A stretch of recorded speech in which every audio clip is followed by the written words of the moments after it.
कई बुजुर्ग पिता अस्पताल में अकेले अपनी बीमारी से संघर्ष करने को मजबूर थे। संतान चाहकर भी उसके पास नहीं जा पाते थे। सैकड़ों साथी ऐसे भी हैं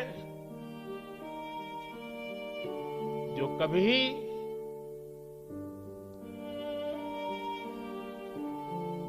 घर वापस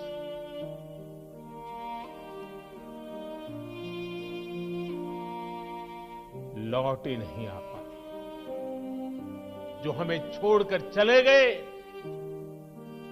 उनको परंपरा के मुताबिक वो विदाई भी नहीं मिल सकी जिसके वो हकदार थे। पूरे भारत में कोरोना वैक्सीनेशन की प्रक्रिया शुरू हो चुकी है। प्रधानमंत्री मोदी ने वैक्सीनेशन की प्रक्रिया का शुभारंभ कर दिया है और देश को इस मौके पर संबोधित भी किया। इस दौरान मोदी ने कोरोना काल के मुश्किल वक्त को याद भी किया और उनकी आंखें नम हो गई, गला भराया। इस दौरान पीएम मोदी ने कहा कि जो हमें छोड़कर चले गए उन्हें वैसी विदाई नहीं मिल सकी जिसके वे हकदार थे।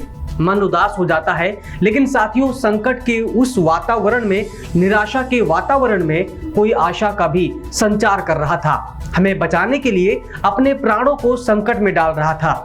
पीएम मोदी ने कहा कि हमारे doctor, nurse, paramedical staff, police, ASHA workers, सफाई कर्मचारी, उन्होंने अपने दायित्व को निभाया है। अपने परिवार से दूर रहे, कई कई दिन तक घर नहीं गए। सैकड़ों साथी ऐसे भी हैं जो कभी घर वापस नहीं लौट कर आए। पीएम मोदी ने कहा कि 30 जनवरी को भारत में कोरोना का पहला मामला मिला था, लेकिन इससे 2 हफ्ते पहले ही भारत हाई लेवल कमेटी बना चुका था। 17 जनवरी 2020 को हमने पहली एडवाइजरी जारी कर दी थी। भारत उन पहले देशों में था जिसने अपने एयरपोर्ट पर अपने यात्रियों की स्क्रीनिंग शुरू कर दी थी। कोरोना के खिलाफ लड़ाई में भारत में जिस सामूहिक शक्ति का प्रमाण बताया है, उसे आने वाली पीढ़ियां याद करेंगी। पीएम मोदी ने कहा कि हमने थाली ताली बजाकर और दिया जलाकर देश के आत्मविश्वास को बनाए रखा।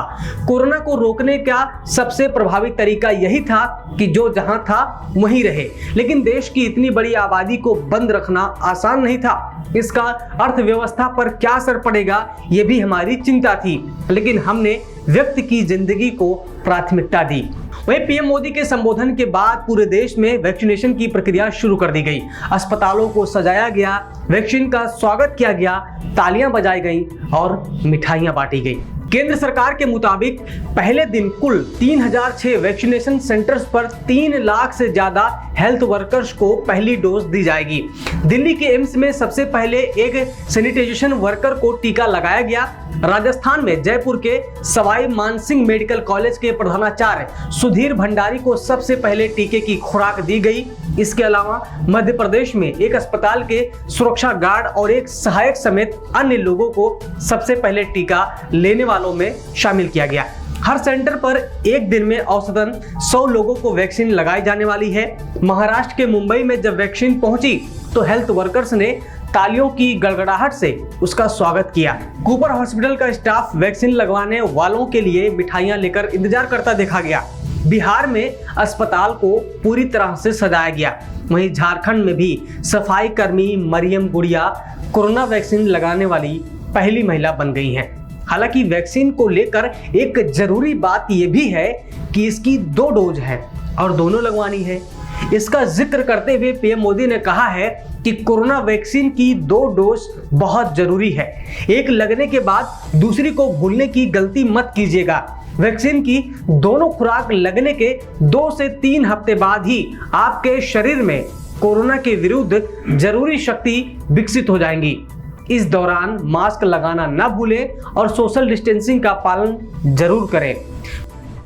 आपको पहला टीका लगने के बाद दूसरी डोज कब लगेगी, इसकी जानकारी भी आपके फोन पर दी जाएगी। पीएम मोदी ने कहा कि भारत में वैक्सीनेशन के पहले चरण में 3 करोड़ लोगों को टीका दिया जा रहा है। दूसरे चरण में इसे 30 करोड़ तक ले जाना है। सिर्फ 3 देशों की आबादी 30 करोड़ से ऊपर है। इसमें खुद भारत, अमेरिका और चीन शामिल हैं।